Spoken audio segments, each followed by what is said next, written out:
Welcome back to another deck profile, Tamers. In today's video I am covering an updated take of the Ice Snow deck, which has seen a great deal of new support thanks to EX11's Dawn of Liberator. There are a few different cards in this deck as opposed to my last build for their own reasons. However, as always, we will dive straight in with our Digi-Eggs. In regards to those Digi-Eggs then, so let's start with 4 copies of Hayarimon from EX11. The inherited effect is your turn effect whilst your opponent has no Digimon with Digivolution cards. This Digimon with the Ice Snow trait may also attack your opponent's unsuspended Digimon. This was ultimately what was missing in the previous versions of this deck, being unable to essentially get rid of problems on board without having to utilise effects. But the battle itself using Iceclad is brilliant. Moving on to rookies, however, I'm still running 4 copies of Balukomon from EX7. The on-play effect is revealing the top 3 cards of the deck, and you add 1 card with either Paildramon or Hexablaumon in its name, and 1 card with the Ice Snow trait among them to your hand. You bottom deck everything else. The inherited effect is when attacking once per turn, trash the top Digivolution card of one of your opponent's Digimon, which is also very handy because it goes in hand with our Tamers respectively for this deck. And then next up, I am running a full play set of Penguinmon from EX8. Your turn effect is when this Digimon would Digivolve into a Digimon card with the Ice Snow trait, you reduce that cost by 1. And then its inherited effect is when attacking, give one of your opponent's Digimon security attack -1 until the end of their turn. Noted it's not once per turn, and that will be because of some of our level 6s. But still very handy for a reduced Digivolution cost, especially with a certain level 4. And then the last set of rookies I'm running is Penguinmon from EX11.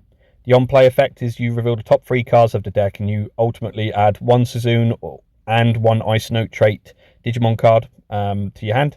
Everything else gets bottom decked, and then the inherited effect for this card is simply jamming. This was the problem in the earlier builds. Ultimately, this was being covered by Crabmon, who is not an Ice Snow trait Digimon card, so wasn't searchable, and only realistically if it popped up would it be useful. Next up then, so our champion level Digimon. So I'm running a full play set of Frigimon from EX8. It comes with Iceclad. On play and when Digivolving, you trash the bottom 2 Digivolution cards of one of your opponent's Digimon. And then if your opponent doesn't have a Digimon with Digivolution cards, you gain 1 memory. So this goes hand in hand with the Digivolution cost reducing Penguinmon, and essentially can be Digivolved for 0. When attacking inherited, you give one of your opponent's Digimon security attack -1 until the end of their turn.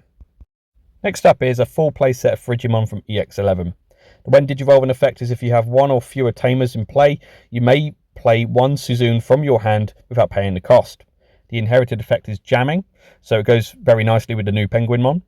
But I'm running a full play set of this just to make sure that I can get the Tamers into the battle area. Now, without the Tamers, the deck can still do stupid stuff, but with the Tamer it does even better. So ideally that's why I'm running a full playset. I'm also running 2 copies of the Icemon from the promotional range. It's when moving on play and when Digivolving effect is ultimately by placing 1 Digimon card with the Ice Snow, Mineral or Rock trait from your hand or your trash as this Digimon's bottom Digivolution card.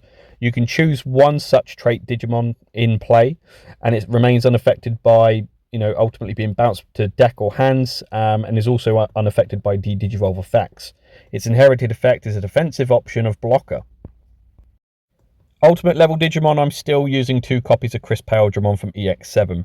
Again, it comes with Iceclad. When Digivolving, you trash any 2 Digivolution cards from underneath any of your opponent's Digimon. And then if your opponent doesn't have a Digimon card in play with Digivolution cards, this Digimon unsuspends. The inherited effect is a your turn effect. Whilst your opponent has no Digimon with Digivolution cards, this Digimon with the Ice Snow trait gains piercing and security attack +1. So more so for the aggressive element in this deck.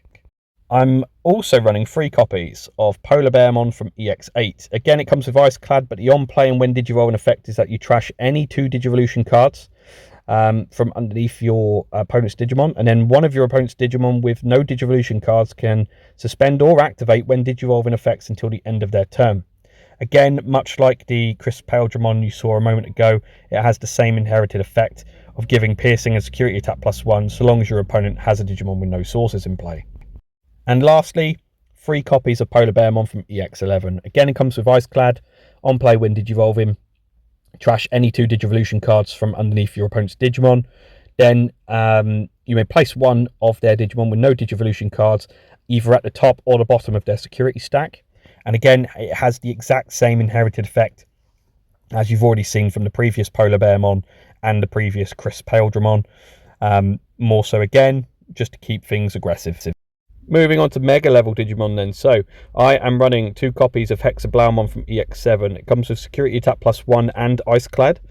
When Digivolving, trash any 4 Digivolution cards from underneath your opponent's Digimon. Then, if your opponent has no Digimon with sources, you get to bottom deck one of their Tamers. The opponent's turn effect is that none of your opponent's Digimon with as many or fewer Digivolution cards as this Digimon can suspend. Again, you know, it's got a rule trait about having the Ice Snow type as well, so it's also searchable. Scardimon, I'm running a 2 of from EX8, Iceclad and Barrier. When Digivolving, you may play 1 level 4 or lower Ice Snow trait Digimon card from your hand. For every one of your opponent's Digimon with no Digivolution cards, however, you increase that level by 1. When Digivolving and when attacking once per turn, by placing 1 Digimon card with no Digivolution cards as the bottom security card, you get to unsuspend this Digimon. So it goes hand in hand with my next 2 of, which is none other than Scardimon from EX11.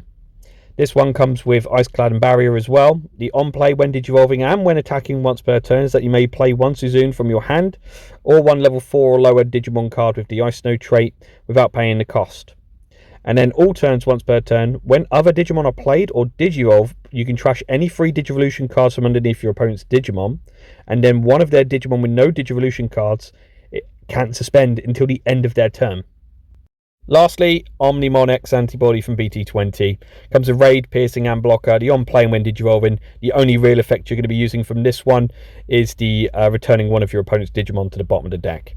The end of your turn, once per turn effect, one of your Digimon may gain Rush and may attack without suspending. However, if you don't have the funds for Omnimon X Antibody, the next best thing for me is Gabumon Bond of Friendship from the limited range. That card is just crazy good and goes hand in hand very well with this deck. In regards to Tamers, I am running 6 in total. 2 of them are Suzoon from EX8. The start of your main phase effect, if your opponent has a Digimon, you gain 1 memory. All turns, when your Digimon are played or Digivolve, if any of them have the Ice Snow trait, by suspending this Tamer, you can trash any 1 Digivolution card from your opponent's Digimon.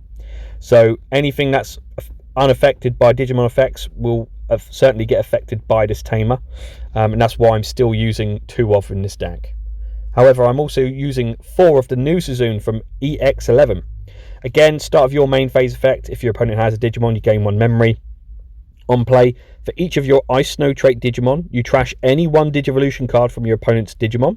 Then all turns, when effects trash Digivolution cards from your opponent's Digimon, by suspending this Tamer, you gain 1 memory. So you could effectively gain 2 memory every turn, which is quite good, and that's effectively what I was using Sora and Joe from BT24 for in the past. However, in regards to option cards then, so I'm running 2 copies of Mental Training from the promotional range. If you're not familiar with this card, you reveal the top 2 cards of your deck. You add any 1 blue card among them to your hand and you bottom deck everything else. The main delay effect in this case is that one of your Digimon may Digivolve into a blue Digimon card in your hand for its Digivolution cost, but if you're using this effect, it reduces by the cost of 2. Security effect, you simply place this card in your battle area. Moving on to one of my favourite cards in the game at the moment, 2 copies of Digital Gate Open from the promotional line. The main effect in this case is revealing the top 3 cards of your deck, and you can add 1 Digimon card and 1 Tamer card among them to your hand. You bottom deck everything else, then place this card in your battle area. The delay effect is that you may play 1 Tamer card with the same colour as any of your Digimon in the field from your hand, with the play cost reduced by 4. And then the security effect in this case is that you may play 1 Digimon card with a play cost of 3 or less from your hand or trash without paying the cost, and then add this card to your hand. But moving on to my second favourite card in this deck, Unique Emblem Frozen Crown. So the on-play effect is revealing the top 3 cards of your deck, and you add 1 Ice Snow trait Digimon card and 1 Liberator trait card among them to your hand. Return the rest to the bottom of the deck and then place this card in your battle area. Your turn effect, when any of your Suzoons are played, you activate Delay. One of your Digimon may Digivolve into a level 6 or lower Liberator trait card in the hand with a Digivolution cost reduced by 3. The security effect is activating the main effect. Right then, the 50 card deck profile is on the screen. As always, guys, I encourage you all to use the image here as some form of template when building your own versions of the deck. Of course, you're not all going to have the same play style as I would. So by all means, mix and match your ratios until you get comfortable. And, you know, ultimately when you're satisfied that your deck is performing well. The deck itself is really, really good fun. It still remains to be, you know, ever since EX7. And I'm not going to argue with that. The strongest amount of support that's come out of this latest set is obviously the unique emblem, which has worked absolute wonders for this deck. And it's amazing what one card can do to change things.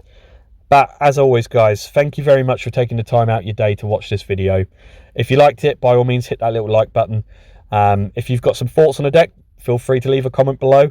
Otherwise, if you want to see more, subscribe to the channel, and I'm sure I'll see you all in the next one.